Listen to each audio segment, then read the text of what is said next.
take a look here. We took a couple trades on gold, had that loss on gold, made the money back. It was a pretty sloppy day on the gold market. Now, first things first, what do we see here on the crude? Well, we began our day looking at this big wide wedge, and this wedge right there soon became another wedge right there. So we had this narrow wedge now that we had found. It was a wedge inside of a wedge. Keep in mind, this is my 34 range chart. I get all of these important levels off a slower time frame, and we talked about that in our trade room today, and of course in our members training this morning. So we first found out there's a wedge. Then we said, all right, sideways range, there's your sideways range 1, and then you can't see it here, but we also found another sideways range right there. We noticed we had the BMT right in the middle. That was a concern. We had the previous high of day above us and the previous low of day below us. What is that called? An inside day. Now, what does an inside day tell me? An inside day tells me trade inside the range you're in. Sell the highs, buy the lows. For example, an inside day tells me if it come up to the open, right, the high of day, I'm going to sell that high. Go down to the lows, I'm going to buy those lows. So an inside day tells me beware the fake out breakout because nothing's changed since yesterday. We're still inside the range from yesterday. I'm going to trade inside that range right now. So we try to sell the highs, buy the lows, right? Obviously, inside day, that's the first heads up. Next, we see, of course, this bold channel. And of course, this bold channel kept us seeing higher highs this morning. Now, we ended up all the way up at this previous high of day, if you recall. We began our day chopping around. We actually did get a new lower low here. Took a wave pattern short, high risk, inside day. That was my first scratch. Second trade here was a two-step short when we came up to the highs.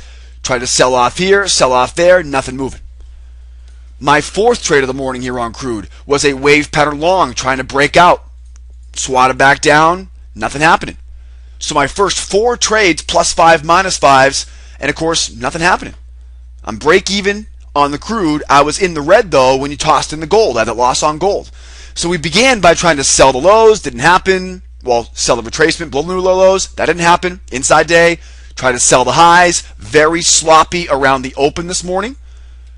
Up at the open was also the high of day, so of course I had to sell the highs there once, sell the highs twice. That didn't work out, and by 10:15, I have no choice but to sit on my hands. And at 10:15, remember what happened? We got news inventories, right? Inventories at 10:30, and what did they come out as? They come out as lower, right? Lower inventories usually means what? That means we've got more demand. Well, if you recall last week, what happened last week? We saw crude inventories come out lower, but distillate and gasoline were still up higher. Remember that? And of course, we talked about how OPEC was decreasing their supply, therefore demand should increase. And so this morning we saw inventories were lower across the board. And that led us to believe that the inventories, of course, demand had caught up to supply. So we see rock bottom inventories. Inventories are tumbling. My reaction is it's probably going to be bullish. And of course, we get the feedback from the market too. And by 10:35, we now begin to make new higher highs. Make new higher highs. I'm buying pullbacks. I'm trying to buy pullbacks. And of course, this whole time, buying pullbacks, +5, +10, scratch, +5, -5, right? We're getting in, we're getting out. It's obviously Wacky Wednesday. We get all the way up to the previous high of day. And I say, wonderful, look where we are, the previous highs. Let's sell these previous highs. So I try to sell the previous high of day, right? 89 range BMT, 100 even overhead, inside day, tried first to sell the highs. Nothing happened. Sellers fail. We go up, make a new higher high. I tried buying a pullback now. Buying a pullback, that fails. I tried one more time buying a pullback, that fails. I said, all right, 2 strikes. Not going to fool me again. Let's sell these highs this time. Sell the highs, another +5, -5, and I go, what's going on? Are we going to get anything happening right now? I took one more swing at it here. Again, new higher high, big buyers in the market. Now remember, Wacky Wednesday is what? Large, unexpected orders. So at this high here, at the previous high, we know inside day means try to sell it first. That's what I tried to do. Tried to sell the previous high. We then didn't see the sellers take over. Very odd. We usually see that happen. Previous high of day, inside day. I mean, how many times have I made 50 ticks off this move? So I was very surprised to see the sellers didn't take over here. So of course I say, okay, sellers are failing. It clearly wants to go to 100. Remember, there's 100 right there. So of course, new higher highs, buy the pullback, buy the pullback. I take 2 more swings at the highs. We don't get anything out of it. +5, -5, +5, +10, scratch. Nothing moving. And at that point, we make a new lower low again. I say, all right, let's sell those lows. One more time, they fail. I take one more swing at it, fails again, and I say to myself, self, remember what happened last time? Last time we saw this, we began to, what was it called? A wedge. Remember that last time? We had that wedge up at that trend line. Well, that's what I thought was happening right here. Now, what really steamed me up here was my choice of trades. The last trade I took was what I considered a revenge trade, an impulse trade. It was, I'll show you, Mr. Crude. The sellers want to fail again. I'll buy this thing all the way up. Yeah, well, guess what? When I fight crude, right, crude always wins, okay? Like that old Bob Marley song, right? I fought the law won. When you fight the market here, guys, now I'm trading against the market, okay? It needs to be crude. You and I, we're going to win together, all right? I'm going to lose with you. I'm going to win with you. Let's do it together. But I caught myself at that time revenge trading, and I told you guys in the room, don't do this, right? Don't do this. Do what I say, not what I do on this topic, because you can easily see here, after 1, 2, 3, 4 attempts, right, nothing's going on. And of course, I thought we had the wedge, just like we did yesterday, on the top of that channel. And what happens is, when you revenge trade, you get so frustrated with the market that I missed what was staring me right in the face. And that was, we have an inside day. I should be looking to sell here right now. And I missed another big thing, which was we had inventories were obviously bullish, but before that, we had manufacturing sectors that were dropping. I should have saw this come a mile away, missed it, price drops. Now, of course, what time? 11:30? 11:30 here now, price falls out of bed. I'm going to skip this area here, right in the middle of this range right here, and by the time I caught up to it, sell retracement for our 2 biggest winners of the day. So buyers fail at the highs. I sell the highs below the 99. And of course, you get your 25 ticks of profit. Now, I was hoping to get this thing all the way back to the lows again, but it didn't. Very surprising. It comes rifling right back up. And of course, when I get above my high right here, I'm going to buy a pullback there.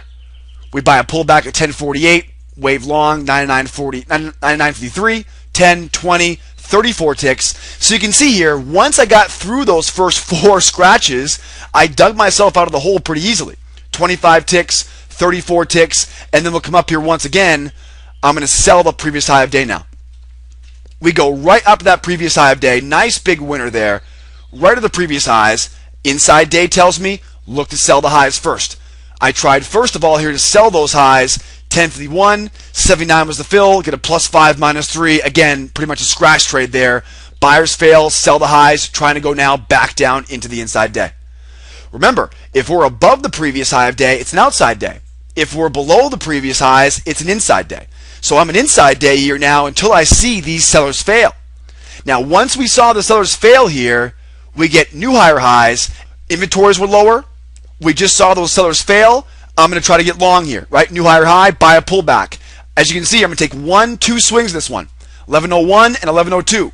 I took 2 swings at this one. Again, +5, -5, +5, -5. Very choppy here. 99.75. I get my +6 is 12. +2 is 18. I'm sorry. +2, that's 14. $140 there, guys. 14 ticks. And again, got bounced out of that because of what we call a fat finger, right? Hit the wrong button and got bounced out early. Got back in. This was not a very good trade decision here, getting back in. We did make some money on it though. 10, 20, 32. Got back in, so a wave pattern long. 1101. I'm in, get bounced out. 1102, back in. Our goal, of course, up at the high of day, and we never got it. Now, once we see those highs, you can't see very well right here, but there's actually, that does not test the high of day right there. It's actually 1 tick below the highs. And whenever we see the lack of the ability to test those highs, remember, that's a big sign of weakness. Looking for a short, what do I get? I get more big money buyers again, buyers again, buyers again. And this is when I said, all right, 1119, wave pattern long, +5, -5. 11.19, I jump back in, one more swing at it. We're still getting buyers at that previous high of day.